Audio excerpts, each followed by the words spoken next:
ఒంగోలు గడ్డపై రాజకీయం ఒక్కసారిగా హీటెక్కినట్లు కనిపిస్తోంది. ఒకప్పుడు ఫ్యాన్ గాలికి ఎదురు లేకుండా పోయిన చోట ఇప్పుడు పసుపు జెండా రెపరెపలాడుతుంటే రాజకీయ పండితులు సైతం ముక్కున వేలేసుకుంటున్నారట. అసలు వైసీపీ కంచుకోటగా పేరొందిన ఆ కోటలో ఏం జరిగిందనే చర్చ కూడా నడుస్తోంది. సొంత నేతలే ఒకరికొకరు గోతులు తవ్వుకున్నారా, లేక అధిష్టానం తీసుకున్న ఒకే ఒక్క తప్పు నిర్ణయం పార్టీ కొంపముంచిందా అనే కోణంలో విశ్లేషణలు సాగుతున్నాయి. ఇప్పుడు ఒంగోలు వైసీపీ బాస్గా ఎవరు రాబోతున్నారు? రాబోయే నియోజకవర్గాల పునర్విభజన రాజకీయం ఎవరికి ప్లస్ అవుతోంది, ఎవరికి మైనస్ కాబోతోంది? ప్రకాశం జిల్లా రాజకీయాలను షేక్ చేస్తోన్న ఆ రాజకీయాలేంటి? Let's watch. ఒంగోలు పార్లమెంట్ అంటేనే వైఎస్ కుటుంబానికి ఒక ఆయువు పట్టులాంటి నియోజకవర్గమని చెబుతూ ఉంటారు. ఇక్కడ రెడ్డి సామాజిక వర్గ ఓటర్లు, వైఎస్ఆర్ అభిమానులు పార్టీని దశాబ్ద కాలంగా భుజాన మోస్తుంటారు. 2014-2019 ఎన్నికల్లో జగన్ ప్రభంజనం ఇక్కడ ఏ స్థాయిలో ఉందో ఫలితాలు చూస్తే అర్థమవుతుందని రాజకీయ వర్గాలు అంటున్నాయి. ప్రత్యర్థి పార్టీలు కనీసం పోటీ ఇవ్వాలంటేనే భయపడే పరిస్థితి ఉండేదని సమాచారం. కానీ 2024 ఫలితాలతో వైసీపీ కంచుకోట బద్దలైనట్టు కనిపిస్తోంది. ఎన్నడూ లేని విధంగా తెలుగుదేశం అభ్యర్థి భారీ మెజారిటీతో విజయం సాధించడం చూస్తుంటే తాడేపల్లి వర్గాలనే కాదు, రాజకీయ విశ్లేషకులను సైతం ఉలిక్కిపడేలా చేసిందని టాక్ నడుస్తోంది. అసలు ఈ ఓటమికి కారణం కేవలం కూటమి గాలి మాత్రమేనా, లేక అభ్యర్థి ఎంపికలో జరిగిన చారిత్రక తప్పిదమా అన్నదే ఇప్పుడు అసలు పాయింట్ అని విశ్లేషకులు భావిస్తున్నారు. వైసీపీ క్యాడర్లో ఇప్పుడు ఇదే చర్చ నడుస్తోందట.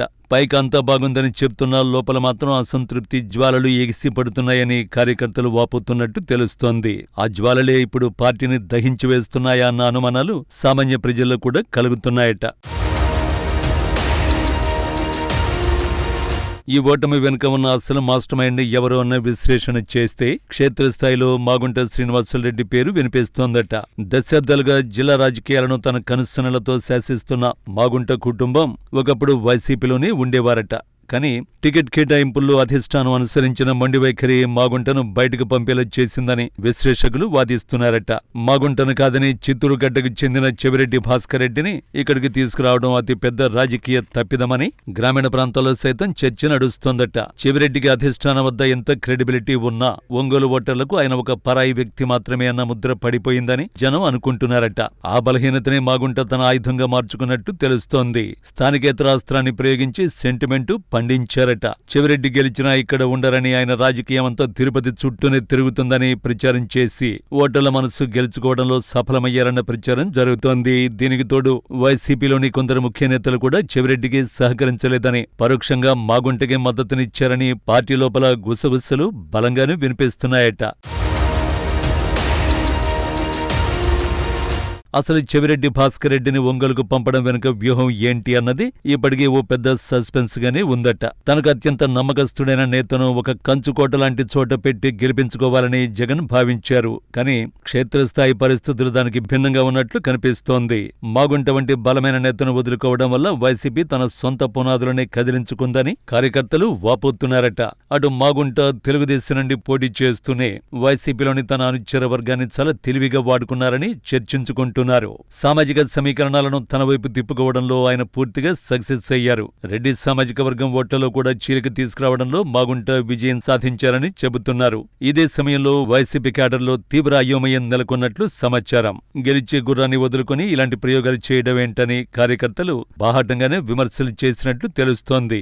ఆ విమర్శలే చివరికి ఓట్లుగా మారి తెలుగుదేశం పార్టీకి కొండంత బలాన్నిచ్చాయని విశ్లేషకులు భావిస్తున్నారు. ఫలితంగా వైసీపీ అడ్డాలో పసుపు జెండా రెపరెపలాడిందట. వైసీపీలో ఇప్పుడు అంతర్గత యుద్ధం జరుగుతున్నట్లు కనిపిస్తోంది. ఒకప్పుడు ఏకపక్షంగా సాగిన జిల్లా రాజకీయం ఇప్పుడు ముక్కలైపోయిందని టాక్. ముఖ్యంగా జిల్లాలోని కీలక నేతల మధ్య ఉన్న సమన్వయ లోపం వైసీపీని దారుణంగా దెబ్బతీసిందట. ఒకరిని మించి మరొకరు తామే పెద్దలమని భావించడం వల్ల కింది స్థాయి కార్యకర్తలకు దిశానిర్దేశం చేసి వారు కరువయ్యారని కార్యకర్తలు అనుకుంటున్నారట. గత ఎన్నికల సమయంలో తాడేపల్లి నుండి వచ్చిన ఆదేశాలను పట్టించుకోకుండా తమ సొంత అజెండాతో ముందుకు వెళ్లిన నేతల జాబితా అధిష్టానం దగ్గర ఉన్నట్టు సమాచారం. ఎవరెవరు పార్టీకి నష్టం చేశారు, ఎవరెవరు ప్రత్యర్థులతో చేతులు కలిపారు అన్న దానిపై ఒక పూర్తిస్థాయి రిపోర్టు సిద్ధమైనట్లు తెలుస్తోంది. ఈ నివేదిక ఆధారంగా రాబోయే రోజుల్లో జిల్లా వైసీపీలో పెను మార్పులు జరగబోతున్నాయని రాజకీయ వర్గాలు చర్చ నడుస్తోందట. ఆ మార్పులు పార్టీని కాపాడుతాయా లేక మరింత కుంగదీస్తాయా అన్నది వేచి చూడాలట. ఇప్పుడు అందరి కన్ను 2029 రాజకీయాల మీద ఉన్నట్లు కనిపిస్తోంది. రాబోయే నియోజకవర్గాల పునర్విభజన ప్రక్రియ ప్రకాశం జిల్లాలో కొత్త సెగలు పుట్టిస్తోందట. జనగణన తర్వాత జరిగే డెలిమిటేషన్ ప్రక్రియలో ఉమ్మడి ప్రకాశం జిల్లాలో 2 పార్లమెంటు స్థానాలు వచ్చే అవకాశం ఉందని విశ్లేషకులు అంచనా వేస్తున్నారట. ఇప్పటికే ఉన్న ఒంగోలుతో పాటు మార్కాపురం కేంద్రంగా మరో లోక్సభ స్థానం ఏర్పాటు కాబోతోందని సమాచారం. ఇదే జరిగితే జిల్లా రాజకీయ చిత్రం పూర్తిగా మారిపోనుంది. మార్కాపురం పార్లమెంటు స్థానంలో రెడ్డి సామాజిక వర్గం ప్రభావం అత్యధికంగా ఉంటుందని అంచనా వేస్తున్నారు. మార్కాపురం, గిద్దలూరు, కనిగిరి, ఎర్రగొండపాలెం, దర్శి వంటి నియోజకవర్గాలతో కూడిన ఈ కొత్త స్థానం వైసీపీకి వరంగా మారబోతోందని కార్యకర్తలు ఆశిస్తున్నారట. ఈ ప్రాంతాల్లో వైసీపీకి ఇప్పటికీ తిరుగులేని పట్టు ఉందని భావిస్తున్నారు. అందుకే ఇక్కడి నుండి మళ్లీ వైసీపీ జెండా ఎగరేయడానికి అధిష్టానం ఇప్పుడే పావులు కదుపుతున్నట్లు తెలుస్తోంది. ఆ కొత్త సీటుపై కన్నేసిన నేతలు ఎవరు అన్నది ఇప్పుడు సర్వత్రా ఆసక్తికరంగా మారిందట. మార్కాపురం సీటు వస్తే అక్కడి నుండి పోటీ చేయడానికి 2 ముఖ్య నేతల పేర్లు బలంగా వినిపిస్తున్నాయట. ఒకరు వైవి సుబ్బారెడ్డి కుటుంబ సభ్యులు కాగా మరొకరు మళ్లీ చెవిరెడ్డి భాస్కర్ రెడ్డి అని సమాచారం. గత ఎన్నికల్లో ఓడిపోయినా సరే చెవిరెడ్డికి ఉన్న నెట్వర్క్, అధిష్టానం వద్ద ఉన్న ప్రాముఖ్యత దృష్ట్యా ఆయనను మార్కాపురం పంపే ఆలోచనలో ఉన్నట్టు తెలుస్తోంది. అయితే వైవి సుబ్బారెడ్డి గతంలో ఇక్కడ ఎంపీగా పనిచేసిన అనుభవం ఉండడం వల్ల ఆయన వర్గం కూడా ఈ సీటు కోసం గట్టిగానే ప్రయత్నిస్తోందట.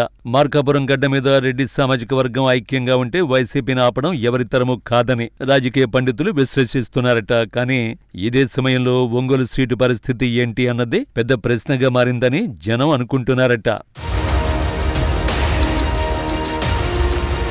పునర్విభజన తర్వాత ఒంగోలు పార్లమెంటు పరిధిలో ఉండే నియోజకవర్గాల్లో కమ సామాజిక వర్గం ఓట్లు అత్యంత కీలకం కానున్నాయట. అప్పుడు అభ్యర్థి ఎవరుండాలి అన్న దానిపై వైసీపీ మేధోమథనం చేస్తున్నట్టు తెలుస్తోంది. పునర్విభజన తర్వాత ఒంగోలు పార్లమెంటు పరిధిలోకి ఒంగోలు, కందుకూరు, కొండపి, సంతనూతలపాడు, అద్దంకి నియోజకవర్గాలు వచ్చే ఛాన్సు ఉందట. ఈ 5 నియోజకవర్గాల్లో కమ సామాజిక వర్గం ఓట్లు గెలుపోటములను శాసిస్తాయని విశ్లేషకులు భావిస్తున్నారు. ప్రస్తుతం ఉన్న పరిస్థితుల్లో వైసీపీలో ఆ స్థాయిలో ఉన్న నేతలు కరువయ్యారన్న చర్చ నడుస్తోందట. ఉన్నవారిలో కరణం బలరాం కుటుంబం ఒక్కటే ఇప్పుడు వైసీపీకి పెద్ద దిక్కుగా కనిపిస్తోందని కార్యకర్తలు అనుకుంటున్నారట. కరణం బలరాంకు జిల్లాలో తనకంటూ ఓ ప్రత్యేక ముద్ర ఉందట. తెలుగుదేశంలో ఉన్న, వైసీపీలో ఉన్న ఆయన ప్రభావం ఏమాత్రం తగ్గలేదని జనం అనుకుంటున్నారట. అందుకే వచ్చే ఎన్నికల్లో ఒంగోలు ఎంపీ స్థానం నుండి కరణం బలరాం వారసుణ్ణి బరిలోకి దించేందుకు వైసీపీ మొగ్గు చూపుతున్నట్లు ప్రచారం జరుగుతోంది.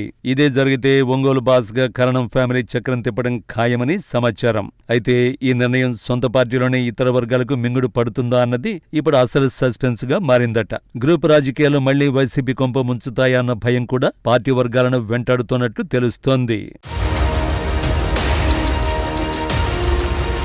ఒంగోలు పట్టణ రాజకీయం కూడా ఇప్పుడు ఆసక్తికరంగా మారిందట.